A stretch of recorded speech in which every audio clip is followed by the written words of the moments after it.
ஒரு அரை கிலோ வெண்டைக்காய் போடுங்க. சரிண்ணே. அண்ணே ஒரு நிமிஷம் இருங்கண்ணே. ஏண்ணே? அண்ணே வெண்டைக்காய் என்ன விலை? வெண்டைக்காய் கிலோ 40 ரூபாண்ணே. வெண்டைக்காய் 40 ரூபாயாண்ணே? சரிம்மா. அண்ணே வெண்டைக்காய் வேண்டாண்ணே, பல்லாரி போட்டுருங்க. பல்லாரியா? சரிண்ணே. அண்ணே இருக்குண்ணே. ஏம்ண்ணே? அண்ணே பல்லாரி என்னென்ன விலை? பல்லாரி 50 ரூபாண்ணே. 50 ரூபாயாண்ணே? சரிண்ணே, பல்லாரி போட்டுருங்க. ஏண்ணே?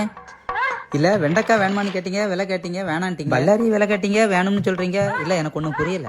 ஒன்றும் இல்லை, வேற ஒரு காய்கறி கடையில் என் பொண்டாட்டி விட்டுருந்தேன். உங்க கடையில் அந்த கடையோட வெண்டைக்காய் விலை கொடுதல், பல்லாரி 10 ரூபா விலை குறவு, அதான் வாங்க சொல்லிட்டா. நீங்க பல்லாரி போடுங்க. அண்ணே ஒரு நிமிஷம் இருங்க. என்னம்மா? அண்ணே பல்லாரி வேண்டாம்னு சொல்லிட்டா. வேண்டாம். என்னண்ணே ஏன் வேண்டாம்னு சொல்லிட்டாங்க? என் பொண்டாட்டி அந்த கடையில இருந்து வேற ஒரு கடைக்கு போயிட்டாங்க. உங்க கடையோட 10 ரூபா குறவா இருக்கான், அதனால அங்க வாங்கிட்டான். பல்லாரி வேண்டாம்னே. இவனுங்க குடுக்கிற பிரஷர்ல நல்லவனே கெட்டவன் ஆயிடுவான். அண்ணே உருளைக்கிழங்கு என்ன விலை?